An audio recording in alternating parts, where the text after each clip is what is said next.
Before a Christian woman ever walks away from her marriage, she walks through a battlefield in her mind.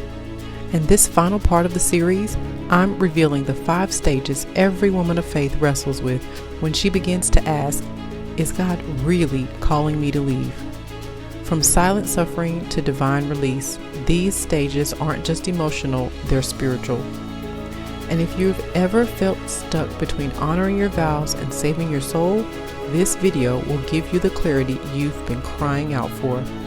Let's talk about what no one else is saying, but every Christian woman needs to hear. This is kind of the beginning of you saying, okay, God, I don't know if divorce is right for me or not. I don't even know if it's biblical, but I just know that something's not right. My life is playing out in a way that is not conducive to what you called me to and what you died for. You sent your son to die for me to have. And so this is just the beginning of you saying, I just need some kind of wisdom, some kind of revelation as it pertains to my life, because things just aren't going well. And I know that what I'm experiencing is not God's best for me, and I need to know why. And so the reason why this course is so important is because it's really the beginning of you asking God, why is my life the way that it is? Why is my marriage the way that it is? And what do I need to do to begin to understand how to change it? So I created these 5 stages of Christian women contemplating the divorce. And I created these based on my own personal story. And so I'm going to tell you about me and my journey through these 5 stages. So the first stage is hope and faith. So the first stage is that you realize that something is wrong in your marriage and that you can't continue on the way that you're doing, but your mindset isn't quite for divorce. Your mindset is, I just need to find out what it is that's going to fix this. So you're looking for any kind of marriage restoration or marriage reconciliation, improving your marriage, anything along those lines that you can get your hands on. So if it's counseling, you'll do counseling. If it's a book, you read the book. If it's, a new movie out, just anything you can get your hands on that you think might have the secret or the answer to fixing whatever the problem is in your marriage, you're looking for that. So it's that faith and hope that things are going to get better. God's going to heal my marriage. Everything's going to be great. And we're going to have a testimony that, we had this terrible time in our marriage, but now we love each other and everything's great. So that's the first stage you go through. So I certainly had that stage where back then it was, the love dare was really a big thing. And so I, tried to go through the love dare and, do everything that they were saying, do in there. And I went through Christian counseling. I went through just anything. I read every book I can get my hands on just, marriage restoration, on just, being a submissive spouse, just anything I can get my hands on.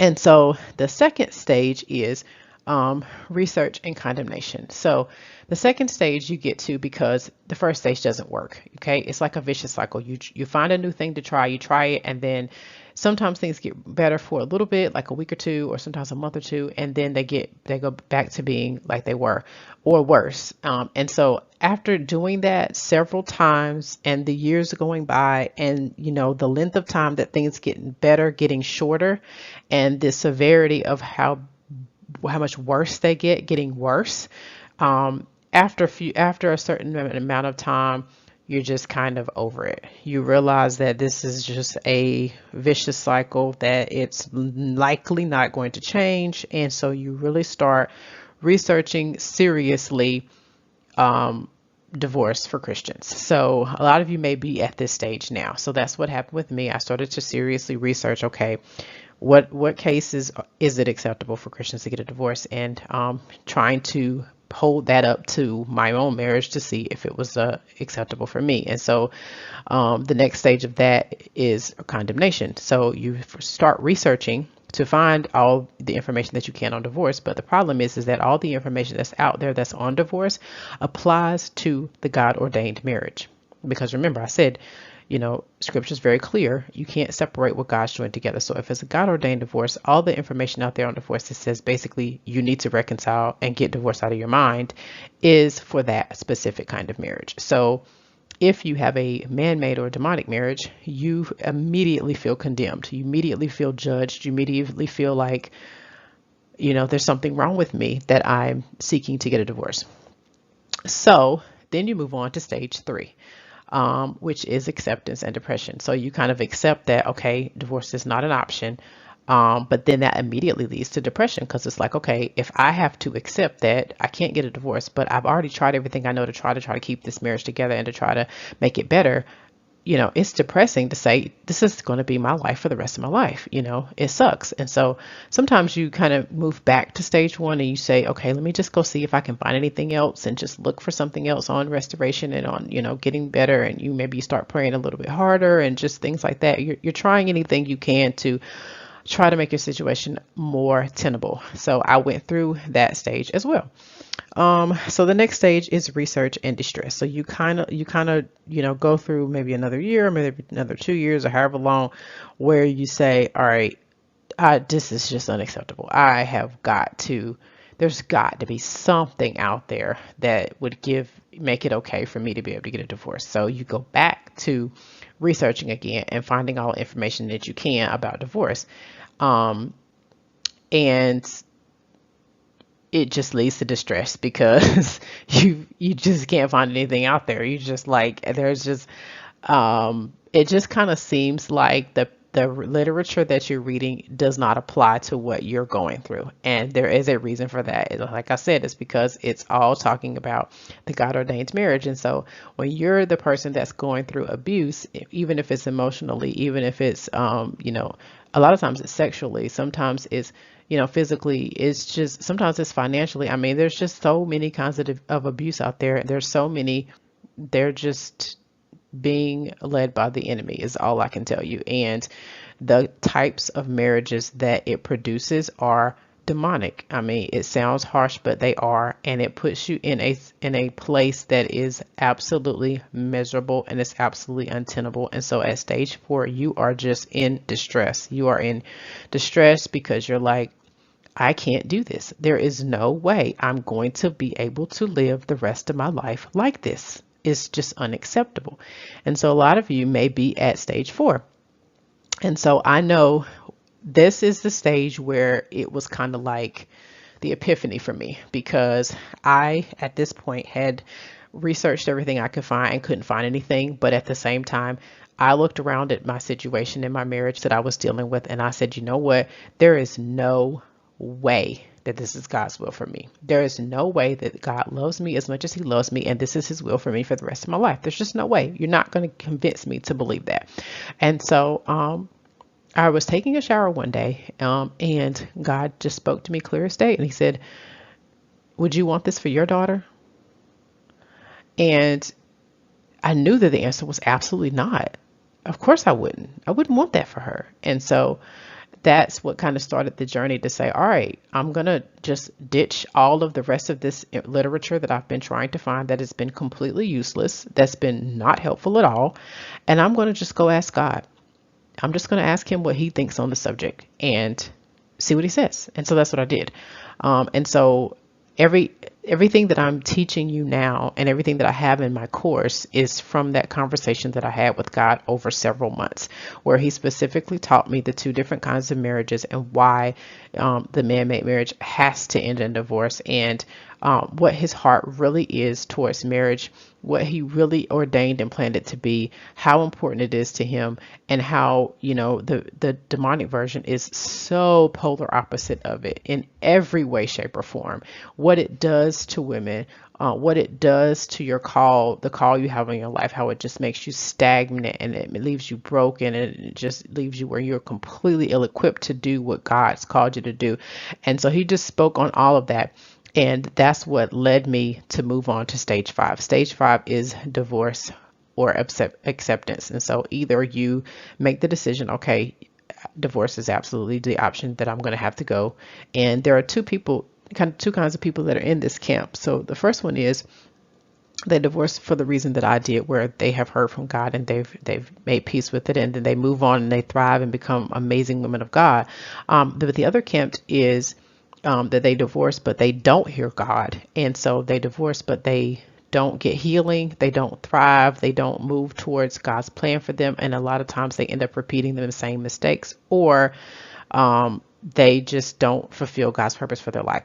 But both categories do proceed with the divorce. And so, of course, my job is to make sure that you're the first one, that where you move on and you thrive after the divorce.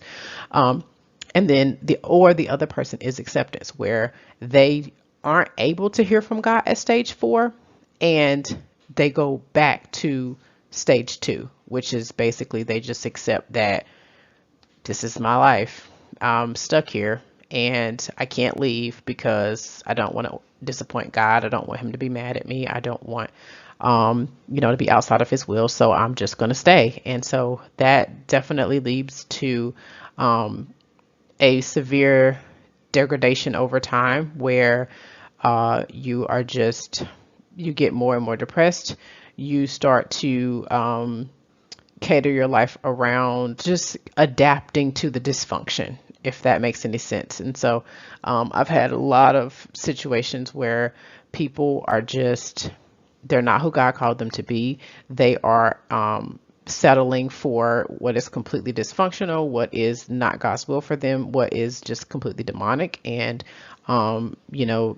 it robs them of who they are. It robs them of the kind of person that God's called them to be.